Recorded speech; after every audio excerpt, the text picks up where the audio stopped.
noi cântăm cu dânsea. Hopa, țânia, țânia, hopa, toată lumea, lumea toată-i încântată de pisica talentată. Hopa, hai că-i bună, hopa, nu e o glumă, toți îl cadă pe Costică. Într-o seară cu Costică, eu Costiclă, el Costiclă. Am udat cu mâna noastră florile de pe fereastră. În rest ce-o rămas în sticlă i-am turnat și lui pisică.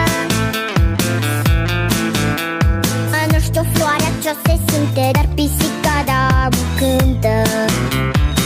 Și noi cântăm cu dânsea. Hopa, țânia, țânia, hopa, toată lumea, lumea toată-i încântată de pisica talentată. Hopa, hai că-i bună, hopa, nu e o glumă, toți îl cadă pe Costică. Să le mai aduc o sticlă.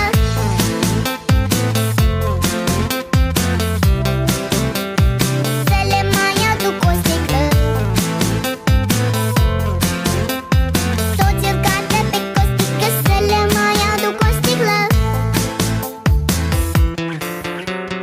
Peștișorii să nu tacă, le-am turnat și lor o leacă.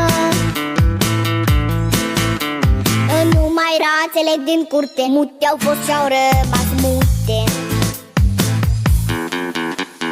Nu știu ce-o să fie mâine, dar acum la toți e bine.